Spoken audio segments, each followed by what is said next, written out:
Hello, welcome along to Greyhound Gold. We're back for another week. David Short and the man's back, ladies and gentlemen. Brett Honey, welcome back to Greyhound Gold. Not sacked yet, Shorty. Good to be back for another week. A lot of fun last week, and hopefully we can keep it going with a few more winners. You've put it together one in a row, so let's hope that you can make it two in a row and smack them out of the ballpark today, Brett. Let's go back to last Saturday night. A pretty special moment here. We're going to go to the 600-metre boxes and have a look at box number 2. Mambo Manelli explodes out of the inside draw, rolls to the top. Tiger Town sits a nice handy second early doors. Hecton's boys back in third as they get past the finishing post and work into the back straight, though. Mambo Manelli continuing to tick through the gears beautifully. Tiger Town just looking to basically hang on to the toe ball here and stay as close as possible for as long as possible. But once they get to these 600-metre boxes second time around, have a look at Mambo Manelli just going absolutely bananas. This greyhound is airborne, goes on and breaks his own 600-metre track record. Tiger Town some 11 lengths away back in second position, and of course back in third spot there was Hecton's boy, but it was a one-dog race in the end. Mambo Manelli, what about these for splits? 9.73, 22.78, 34.11. Hot. That was phenomenal performance from our greyhound there in Mambo Manelli, doing the new connections very proud. I would suggest Brett Honey. He's a sandgroper we'll be hearing a lot more of, and the money has been relentless for this greyhound in Galaxy markets, which of course is just a month away now. It's getting a bit ridiculous now. 34.11. Tiger Town, I think the easiest way to put it is Tiger Town's gone 34.88 now. If a greyhound won a normal free-for-all on a Saturday night in that time, you think, yep, great run. It's been beaten 11 lengths. It's just incredible, and he only has to run out the trip fairly well over 715 to go on and do some really nice things. Obviously got the Galaxy coming up, and they're jumping out of trees to back him.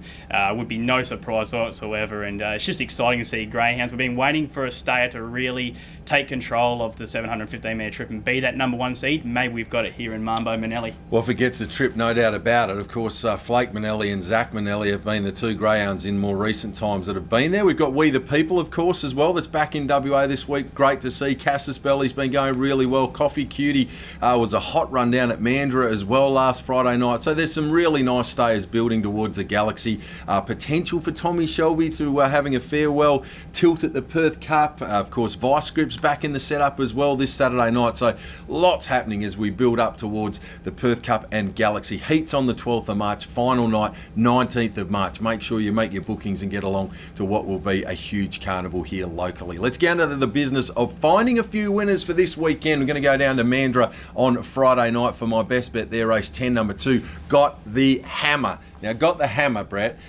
is a greyhound that's having its first look here over the 302 metres on Friday night. But you go through its recent form. Its last 10 starts has finished no further back than second. For me, the last little bit of 400 metres with this dog can just be a little bit challenging. It sometimes finds itself out its petrol tickets. I wouldn't have thought that'd be the case over 302 metres. That extra 100 metres up its sleeve, it'll just click through the gears, roll to the top, and I think it'll lead all the way. Race 10, number 2, Got the Hammer. And looking for a bit of value, race 5, number 1, Rage on Zatara. 4 wins, 2 seconds from last 6 starts for this greyhound. Like the way that it sets up here. Should get room in the early stages with Mild Marcus, who's happy enough to use a little bit of track. That gives it an airport up along the rail, finds the top. From there, will be hard to beat. There is a danger, though, out there in the Fairy Floss, and that's Harper's Hero. Harper's Hero has got a wonderful record when drawing the Fairy Floss. It's going to be getting back off the speed, though. While that's all happening, if there's any drama, I do believe that it might be Rage on Zatara that is off and gone. But if it gets held up at any stage and Harper's gets that slingshot around, it could be that it gets the advantage. But I'll stick with Rage on Zatara just ahead of Harper's Hero and what will be a ripping feature there on Friday night, one of the top grade sprints. What about you? Who are you liking down at Mandurah? Absolutely, Craig and Carl. I'm going to kick off with race 7, number 4, Westdale Nikita, a greyhound that you were quite keen on last week, Shorty. I thought she was superb. Not often a greyhound comes first up and does what Rambo's boy did on that particular occasion. I thought Westdale Nikita did what she could do around that 27.63. I think in this race, if she gets on the yarn, runs a similar time, I think one of these greyhounds is going to have to significantly improve to run around those times. Zippy Zenvo was good last week, but now goes to box 8 might make it hard for a greyhound like Super Zoom Jake. Stargazer normally goes better at Cannington, so I'm happy to go with the track specialist here, Westdale Nikki. If she gets the arm, she'll run some really nice early fractions, and look out. Race 7, number 4, Westdale Nikita, my value. We are locking horns for the first time on this show, Shorty. Look out. Yeah, I'm getting a bit too comfortable after 2 episodes. But race 5, number 8, Harper's Hero. Look, this greyhound has had 5 starts from box 8 over 405 at Mandurah. Won 3 of them. It's won a feature race from this track and trip as well from this box. So he's got no problems with box 8. I thought his run last week over 380 behind Marlou Miss was really good. From the same box? Absolutely. And I don't think Cannington's really his track. Likes to go wide, and the tight bending track maybe not to his liking, and there's no harm in running second to Marlou Miss. I just think on the inside there's a lot of greyhounds that want to lead this race, and if one of them doesn't get the clear lead, I'm happy to go with Harper's Hero, who is showing a bit of zip at the moment as well. Has had a few runs over 302. Very comfortable to be on race 5, number 8, Harper's Hero. Healthy respect for Rage on Zatara. Hopefully one of us get the cash, and one of us will be smiling next week on Greyhound Gold. So just rounding off race 7, number 4, Westdale Nikita. Best bet value race 5, number 8, Harper's Hero. Could be a dead heat.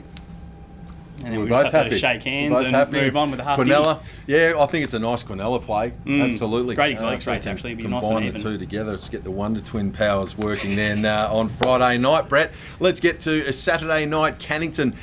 It's just a rinse and repeat for me. Same greyhound that did the job for us last week. Papa Mono up on the one wheel, race 9, number 1. Chasing so well that performance last week. You just know if he sits within 4 lengths of the leaders down the back, you're so confident that he's just going to find a way to pick them up. But that's exactly what we saw last week with Papa Mono. Corey White's got him humming. I love this dog. I just love... There's not a lot of dogs left. Most dogs that are sort of left racing around top grade, most of them roll straight to the front, lead all the way. That's where they race at their best. He's almost a bit of a throwback to the old Cannington style track where you could come from off speed and still find a way to run them down. I thought the effort when placed in the listed Sandy's Mimum Memorial final behind Sarong and Mambo Manelli, that franked the form that this dog's right up there to some of our best sprinters at the moment. Waller's still going around in grade 5 company. It's just better than them. Quite simply, if it gets through the first corner without too much drama, within a few lengths of the leaders down the back, you just wait for him to swing wide on that home corner and pick them up. So hoping for history to repeat and Papa Mono to continue that phenomenal recent form, race 9, number 1. And then I'm going to go a place heavy play value-wise, race 3, number 6, West on Magada. Placed at its last 4 starts. I thought the effort behind Coffee Cutie last week down at Mandurah over the 6:47 was good. And just one of those dogs that you can rely on to hit the podium. Not a great winning hit rate over the distance, it must be said. That's why I'll opt for the place heavy play. Plenty of respect here for Danielle Keeping off box number 1. I wasn't really sure what sort of price it might come up at from the draw. So looking for just something that place heavy go there with West on Magadi. You can normally rely on it to run a hole for your multis and the like. Race 3, number 6, the place, West on Magada. A little bit the win, but more the place, and it's definitely best better than night. I love the way this dog's going. Race 9, number 1, up on the one wheel for Papa Mono. You any good on a motorbike? No, sir. No, well, lucky Papa Mono can get high flying on Saturday night. My best bet comes in race 11. Set the alarm clock a little bit back on Sunday. Race 11, number 8, Torza. I just love what this girl's about. She's got a fair bit of ticker. The way that she still managed to run 4th last start. She did have box 8. That was a race with a lot more early pace. It was a full field. She got caught wide. Ran on really strong. She's very strong to the line. You got a race here where I think Wise Dorper looks a likely leader. Got the swagger will be thereabouts. I just think Torza the greyhound has got a few different tools in her armoury that she can use. She can run on.